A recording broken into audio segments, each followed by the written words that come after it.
Today, we want to talk about the most precious resource any early stage team has, and that is founder time.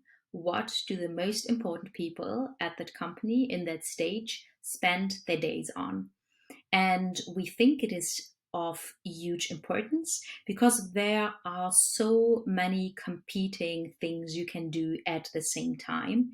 And often founders are faced with the question of whether to go to that coffee chat with a VC, whether one should go to that certain networking event or conference, participate in an accelerator or incubator, and whether it makes sense to go to a trade fair where 2% of the leads are qualified, meaning that they could become potential customers.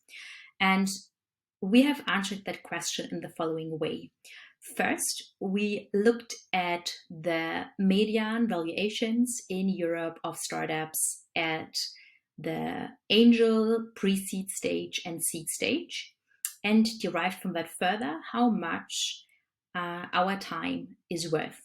So the median valuation at angel stage before the 2021 craziness was 2.5 million for a proper pre-seed with VC with an equity financing. It was 4.7, and 5.8 was the median for seed companies in Europe. So from that, we deduct back how much each month, each day, and each hour is worth. And then we only do things which we think contribute respectively that value or higher as a minimum to do it or not do it, and just weigh options against each other with how much value we think they're contributing. So let's take that 2.5 million valuation for a pure angel round, which would be, let's say, 500K in angel tickets on a 2.5 pre-money valuation. So if you have two founders like we are in our team, that would mean 1.25 million per founder. And now you have to think about the time period you're setting. So let's say for an angel round, we are thinking more in 12 months than 24 months. So let's say we want to get with that money to a certain, we want to de-risk certain factors in that year. And that would mean that each founder is contributing 1.25 million per year. That is divided by 12, 104K per month. It is 5,200 euros per day, and it's 650 euro per hour.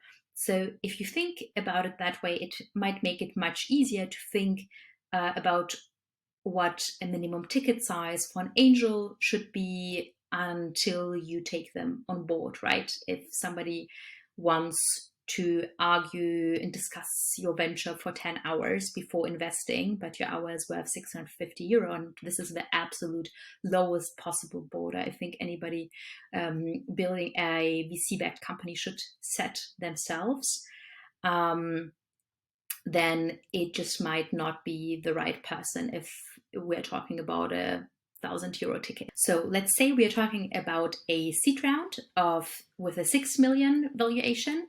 Then with two founders, again, you have to look at the runway you're assuming here, right? Let's do probably for 1 and for 2 years. And I assume you should very much focus around the 2-year mark at the current market conditions.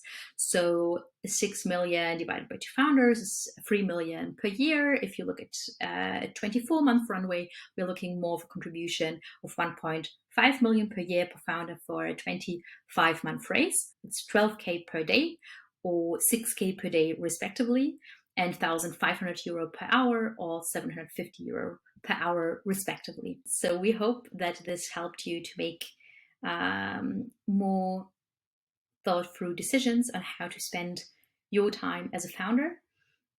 Some ways we have found around things which might not be too binary, such as getting to know VCs today, even if we are currently not fundraising, is, for example, to limit the amount of coffee chats or networking events you're having, and then stick by that number in order to, not do something excessively which doesn't contribute massively towards your OKRs and milestones or whatever goal tracking system you're using. It's important to mention the assumptions we made here. The most important one when calculating things like that is the assumption that founders are contributing in a linear way towards the value of their company. It also assumes with valuations we looked at that you or your company is like the majority, right? We looked at the median, meaning 50% are worth, 50% get a higher valuation than that. So you can probably also adjust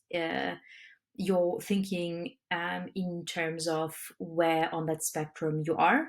And of course, you can also thirdly adjust the assumption of for how long are you raising, what are you aiming to de-risk, and then derive the numbers from there.